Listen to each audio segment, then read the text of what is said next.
Hello televiewers and welcome to this very first edition of The Brief live on My Media Prime Television, your program where we get to analyze or dig several layers beneath the striking headlines the papers carry. And on today's edition of the paper we look at the debt of Cameroon, which according to some of the newspapers is alarming. We shall equally look at the ongoing vaccination against the COVID-19 pandemic, where some Chinese nationals have been vaccinated in the west region of Cameroon. Audrey Zagza is around as usual. Bonjour Audrey.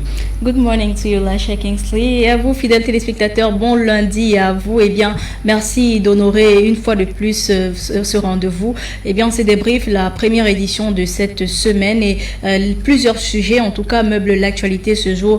On parle bien sûr de la gestion des fonds Covid. On parlera également de la psychose autour de la vaccination, également la nomination à la Société nationale des mines et plusieurs autres encore. Débutons donc cet exercice exaltant ce matin avec Repère, qui nous donne justement de repérer ces scandales qui ébranlent le palais d'Etoudi. En effet, le chef de l'État, son Excellence Paul Biya, a entrepris de confier à la présidence la gestion des fonds alloués à la riposte au Covid-19. Une task force a été créée, mettant sous quasi tutelle les ministères concernés. Une enquête sur des cas de malversation financière est en cours. Le journal de Feu Richard Touna, qui en parle ce lundi, croit savoir que cette démarche présidentielle est due à l'opacité qui entoure la gestion de ces fonds. C'est dans les pages 9 à 3 que vous retrouverez cette information. Le même journal parle de vaccins contaminés qui ont été détruits à Maroua, dans l'extrême nord ou dans le nord du pays. C'est dans la page 12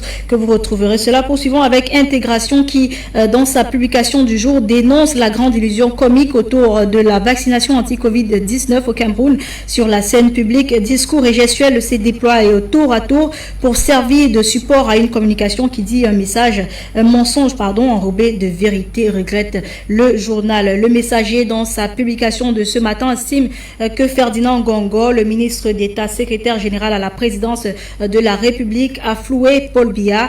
Le journal tente de donner des mobiles ayant conduit à la nomination du top management de cette Société nationale des mines. Terminons cet exercice avec le journal La Capitaux Public Cameroun Tribune, qui parle de débats sur les réseaux sociaux et titre à sa une à la dérive.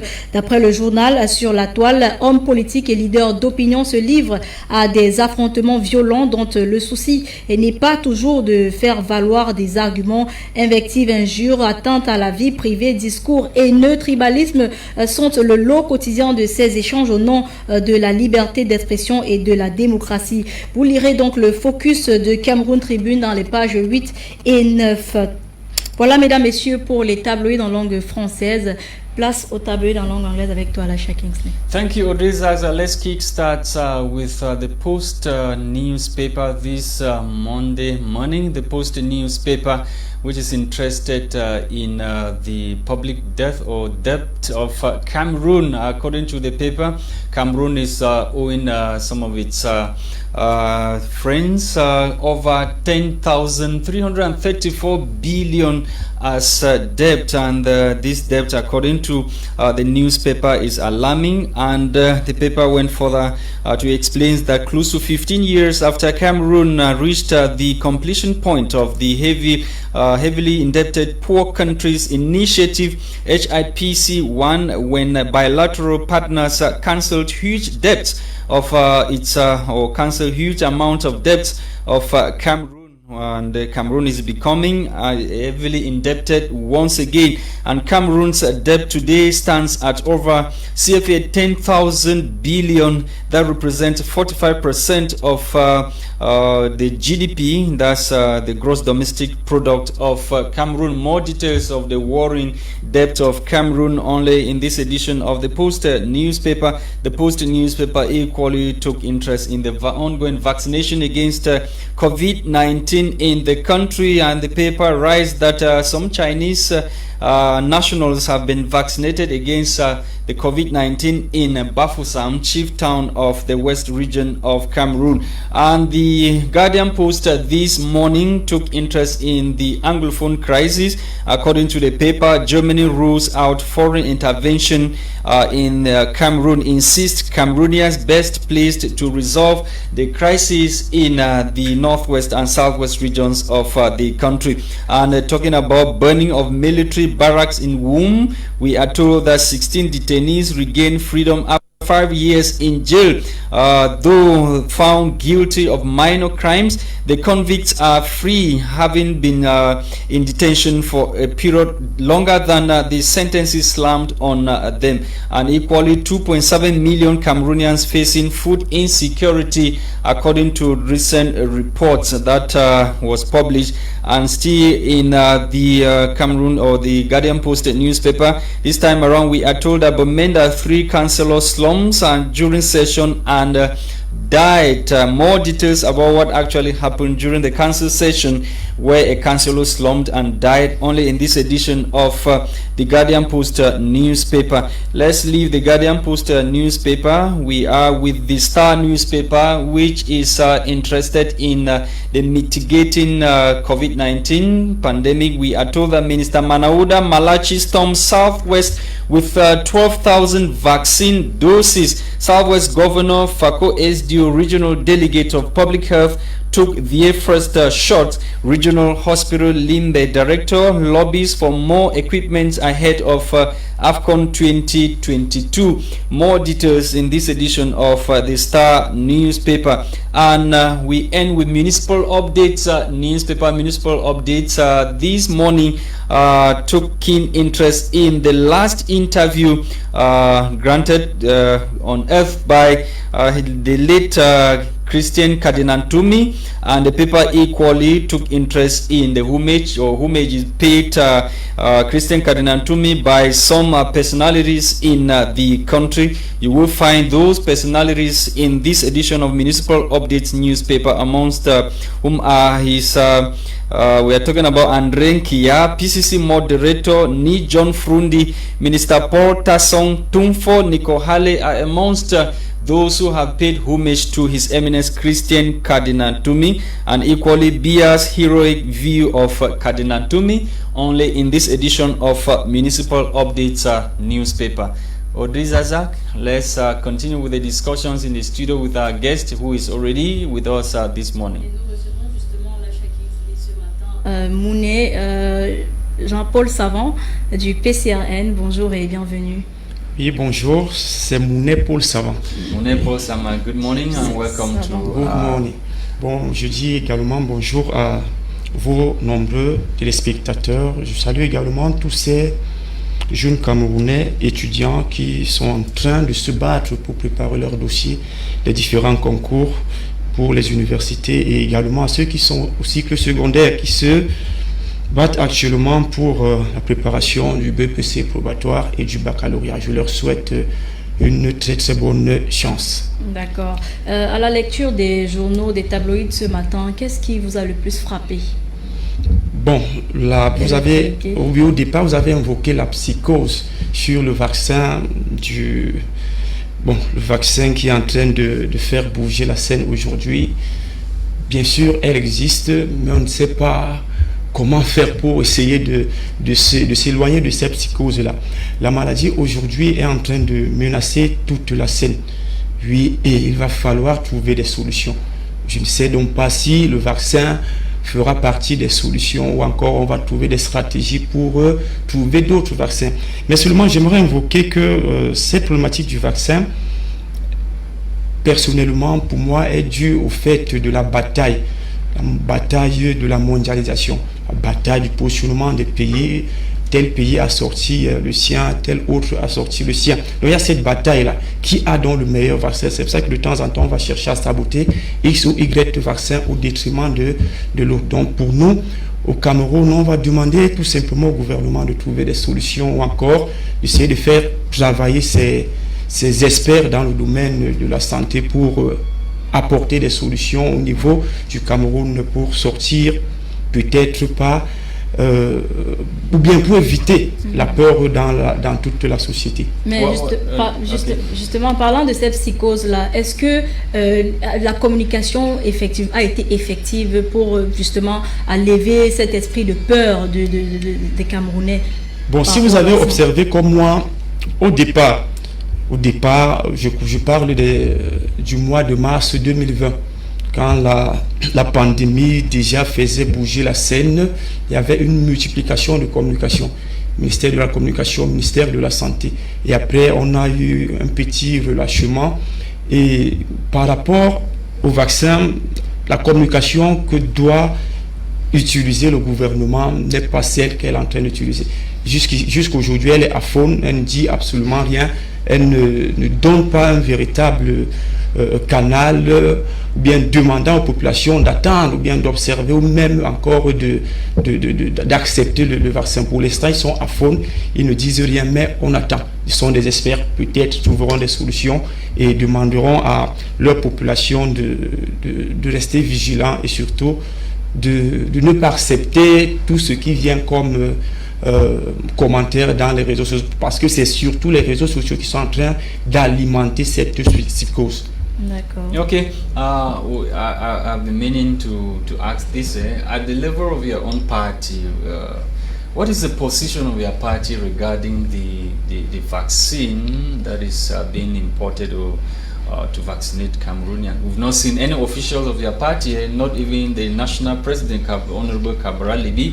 What we've known as at now is the intention of the MP for Wuri East constituency, Honorable Noran Fosin, who has said she is ready to take the vaccine depending on how the trends move within the government sector. En fait, nous sommes pour un Cameroun qui protège et qui libère les énergies. Dans le cadre de la pandémie, on a ce rôle-là de protéger la population, de protéger le peuple camerounais. Et dans cet élan de protection, on va tout simplement, notre position, c'est de demander aux Camerounais d'accepter le vaccin. Oui, parce que nous observons... Apparently, there's a breach of protocol because the number one statesman, the President of the Republic, was supposed to take the vaccine before any other official. But unfortunately, or fortunately, we have the Minister of Public Health of Cameroon who took the vaccine. In the northwest region is the Secretary General who took the vaccine. Lele Adolf was nowhere to be found. So, with this confusion, what is the party saying? Bon, en fait, nous, au départ, quand le vaccin est arrivé au Cameroun, on s'attendait à ce que le président Paul Biya soit le premier.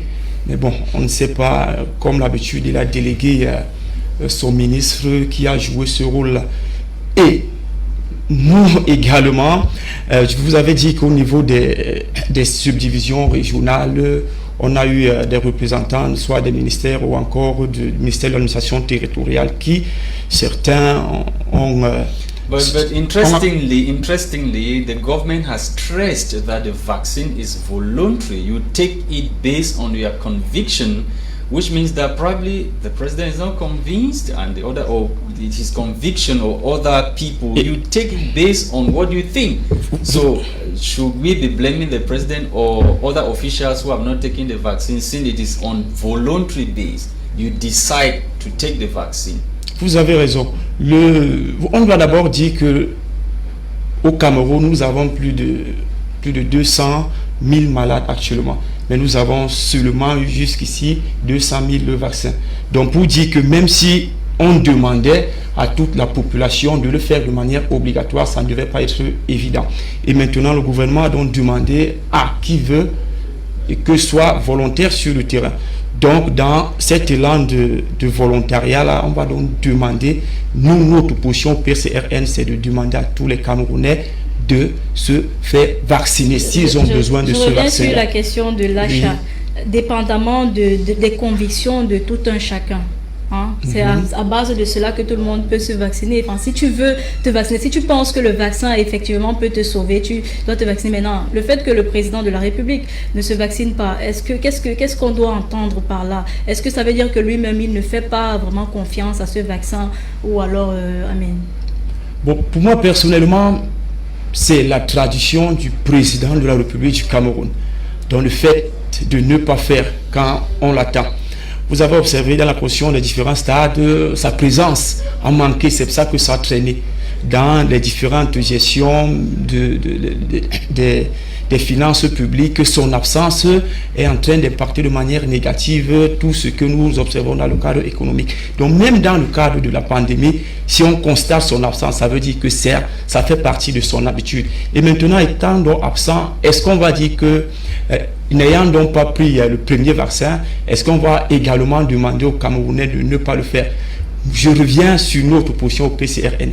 On va demander aux Camerounais qui se sentent capables, bien menacés par leur santé, de le faire, car c'est de manière volontaire. Nous sommes pour la protection de la société, car une société en santé, c'est une société qui aura certainement un avenir meilleur. Et nous travaillons pour donner au Cameroun cet avenir meilleur. Okay, let's talk vividly about the final journey to eternity of His Eminence Christian Cardinal Dume. We've seen Municipal Updates newspaper relaying different homage or message paid the late Cardinal. What is your own, the take, or how do you perceive the Cardinal who is no longer with us now? Je me suis senti tellement touché parce que quand le Cameroun a appris sa mort, je n'étais pas personnellement dans la ville de Douala. J'étais dans une localité périphérique dans laquelle il n'y a pas de réseau. C'est arrivé au réseau que j'ai essayé d'allumer le téléphone et j'ai parcouru quelques messages dans Facebook et la majorité des personnes qui faisaient la publication rendaient hommage à cet grand homme. Je me suis senti touché. Pourquoi? Parce que je suis très actif dans le quotidien catholique de la ville de Douala. Très actif. Et cette activité-là a commencé dans les années 2004. Étant très jeune, j'ai commencé le service à l'église, j'ai pris mon baptême. Au plus tard, je suis devenu choriste, donc hyper engagé dans l'église catholique. Et le cardinal faisait partie à l'époque. Il était le chef, faisait même pas partie, il était le chef de l'église catholique de Douala.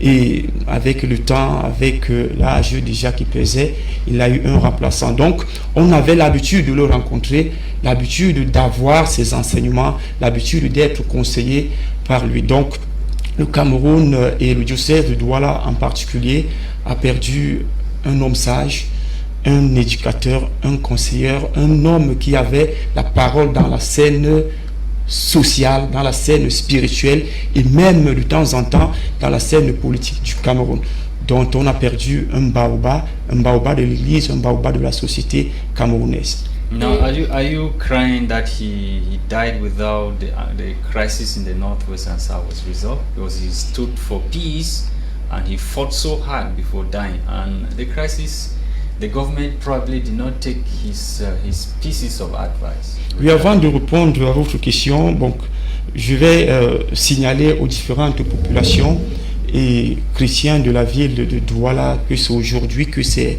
obsèques vont débuter et demain il sera enterré. Dans toutes les personnes qui auront le temps pour au moins saluer l'hommage ou bien le corps de l'homme, ils pourront passer à la cathédrale Saint-Paul et Pierre de Douala.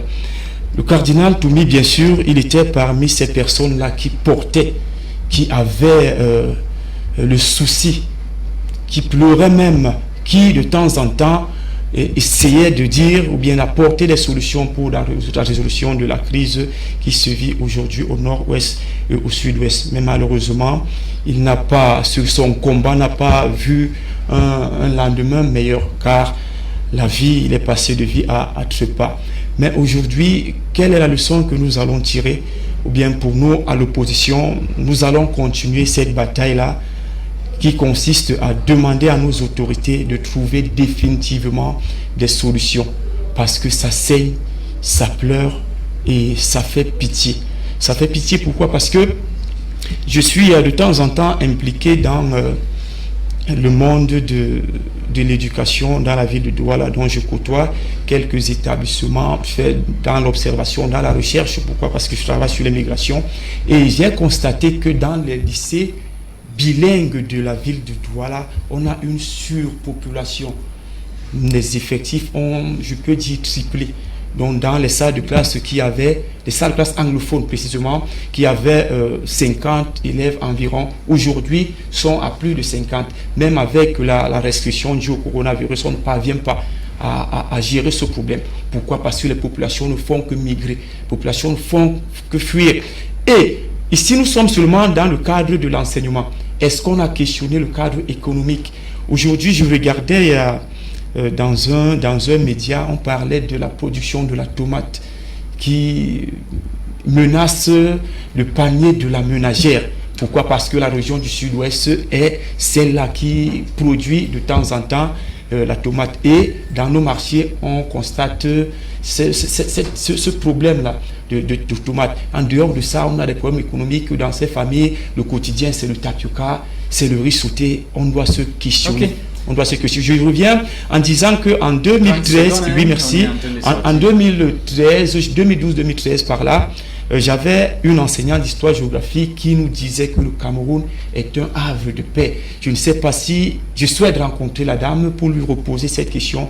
Madame, est-ce que le Cameroun est toujours un havre de paix dont nous souhaitons et nous rêvons que le Cameroun revienne de porter sa casquette de havre de paix. Thank you for coming, sir.